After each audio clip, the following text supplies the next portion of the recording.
Tensions escalating over immigration across the nation. Here in Houston, a number of people detained by ICE at court after their immigration cases were dismissed. Their arrests garnering attention as people question why they were detained and if their right to due process is being violated.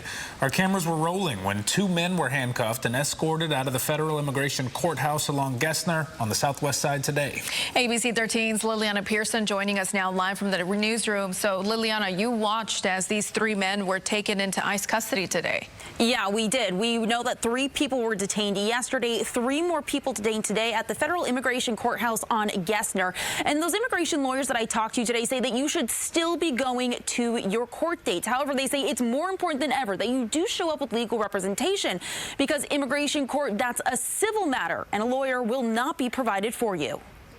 We're going to respect ICE. Cuffed and surrounded by ICE agents and cameras, immigration lawyer Bianca Santorini says what you're seeing is ICE agents detaining a man from Mexico and Venezuela after their immigration cases were dismissed by a judge.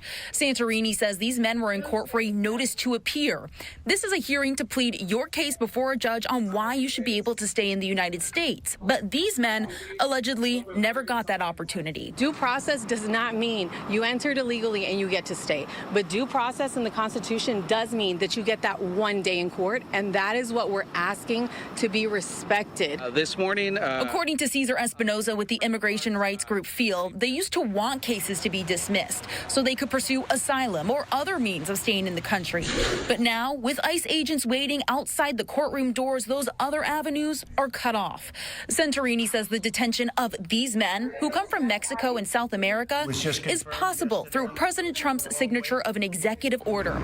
Expedited removal used to only be enforceable within 100 miles of the border, but now spans the country and allows someone to be removed from the country without seeing a judge if they've been in the United States for less than 2 years. The executive order on the White House page points towards targeting criminals and violent offenders, but Santorini says none of the men she represents have criminal records. That's not what we're seeing. We spoke to Susha Modi, a former professor and now an immigration lawyer with the Modi law firm, who says that the courts know these men have no criminal records based on the process they went through to get their court appearance. Often they were paroled out of immigration jail. So majority, I mean, probably the vast majority of them had no criminal history whatsoever.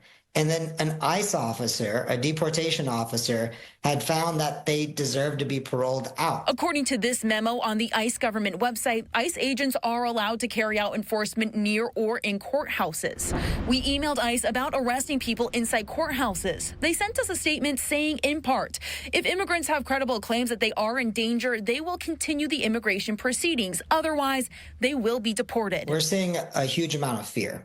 And in a way, a lot of people feel trapped. Both Modi and Santorini say they worry these actions will deter people who are trying to gain legal status from showing up to court. Santorini encouraging migrants to still go. Show up. But if you have been here less than 2 years, do not come without an attorney. Santorini also telling us today that she knows at least 3 of these people do currently have pending asylum cases. I'm Liliana Pearson, ABC 13 Eyewitness News. Liliana, thank you.